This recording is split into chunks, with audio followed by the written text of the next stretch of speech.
What's the purpose of dialogue in story? I think it really develops character. And I think how someone talks is part of who they are. So for me, coming from theater, that was always how I found the story and found characters. And I would start with dialogue and just put two characters in a room and have them talk and figure out who they are and what's their dynamic and what are they interested in and what do they do all day. And so I think dialogue really helps me find the story. And then, of course you have to go in and structure it and trim it and do that all in the rewrite. But I like the characters to tell me what the story is. Why do you love dialogue? I love to just let the characters take me places. I think when I'm really writing well, I'm just sort of guiding it, but letting them kind of take it. And then I'll have certain things that I want to do, but I'm not too heavy-handed with where the story's going. And so that's what I love about it, is when the characters surprise me with dialogue and I write something that I didn't think I was going to write. That's really what I love about it. Do you think East Coast stories are heavily dialogue driven? I mean, there's a lot being said. I never thought about it. I think just because I come from there, maybe I didn't really think of it as East Coast or West Coast, but yeah, I think also just growing up in the theater and coming from theater, there's so much more dialogue in plays as opposed to screenplays. So I think coming from that place and now moving into more film and TV, I think my stuff is all very dialogue driven and character driven. But at the same time, I know you said you like show don't tell. Yeah. So if you had to make a choice between some witty dialogue versus just showing a character. That's always the struggle, right? It's like, but I love this conversation they have. Yeah, but is it moving the story forward? And can you do that in a more cinematic, visual way? I think that's always what I have to remind myself and have to relearn all the time, because sometimes I'll fall in love with my dialogue, but it's not really moving the story forward. So yeah, you're constantly fighting that battle and learning that lesson. I hate that term, killing your darlings, but I think it's true. It's true. You have to, at some point, not fall in love with your words. When you think of great dialogue, what comes to mind? I mean, I love Kenny Lonergan. You Can Count on Me is one of my favorite movies. I think he writes great dialogue.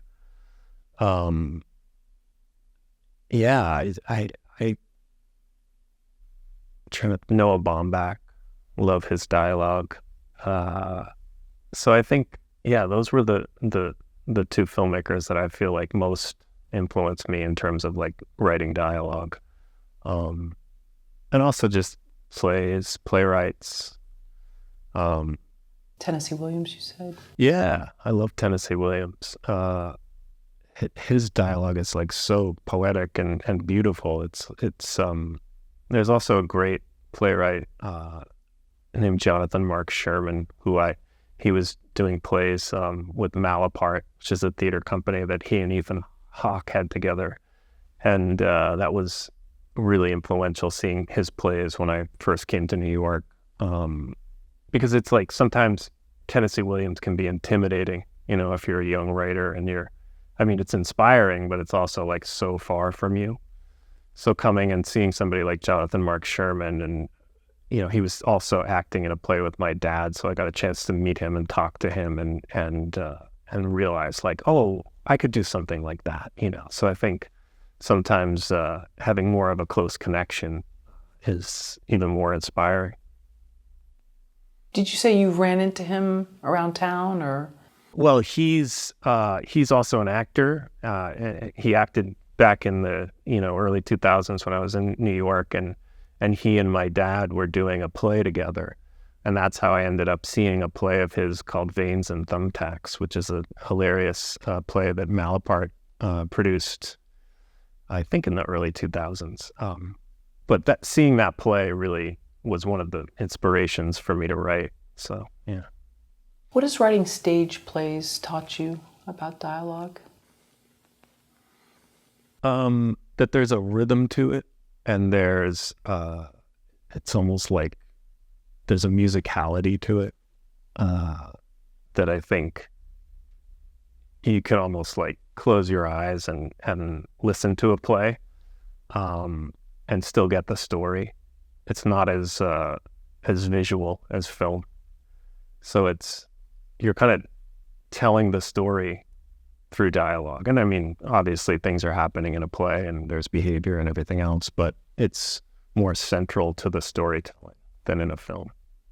Do you think you could turn most films into a stage play? No, I don't think so. How about Manchester by the Sea? Is there a way to... Well, he's a playwright, so yeah, I think Kenny Lonergan's stuff really kind of goes back and forth, like something like Lobby Hero. You could see that as a film, and I think with playwrights it's different, but I always have a hard time with when it goes the other way, when you take a play and try to make a film of it, because I think they never expand it enough, and it always just feels like a play that they're filming, So I think you have to kind of reimagine it, because they're just such different mediums for storytelling. How can dialogue enhance or destroy narrative? Well, I know a problem that I have a lot coming from theater is too much dialogue. I think that can sort of slow the narrative down and, again, make sure it's moving the story forward, rather than just falling in love with like, oh, I love this dialogue, I love this scene. But if it's not moving the story forward, then yeah, the narrative can kind of fall apart. But it enhances it, lyrically, and if it's poetic dialogue and there's beauty in it, and it can really elevate. So it's not just pictures you're looking at. There's a poetry and a musicality to dialogue that can really enhance things. Well, some people are masters at it. Aaron Yeah. Sorkin, Woody Allen. Yeah. Heavily, dialogue-driven films. Right. Yeah. But I guess not everyone can pull it off, and maybe if they do, it's trying too hard. Yeah. I think a lot of times it's derivative, or you feel like they're imitating. But I think if it's like one of those guys that really knows how to do it, there's real masters at it. But it's in the end, it's like all storytelling, right? So it's like, yeah, if the dialogue's enhancing the storytelling and it's compelling, then we'll be into it. But I think sometimes it can sort of weigh it down if it's too much dialogue. How do you differentiate the voices in your stories? I don't know. I just let them talk, and the characters will kind of take you places, and they'll have different voices. I don't feel like I'm giving them, I'm going to make this character working class and this character, sometimes you can do a little of that, but I think if you're listening, the characters will surprise you and they'll have their own voices. But that's really the work of it, is to get to that place where you can really listen to your characters and they'll tell you what they want to say. And that's the magic of it and the fun of it. So when you've listened in a crowded establishment, yeah, can you get a feeling of who these characters are based on this short snippets of conversation? I can, yeah. And I mean, I love taking that little snippet of conversation and then but I don't really know who those people are. I don't know what they do or where they're going to go after this diner. And so it's like a little inspiration of reality. And then I get into my imagination and I create the character and I create the voice and I do all that stuff. But I love that sort of it comes back to truth is best served through fiction. It's like, I'm not going to follow those guys all day and write down everything they say, but if they say something that inspires something in me and sparks my imagination, then that's exciting and fun. What causes dialogue to go flat?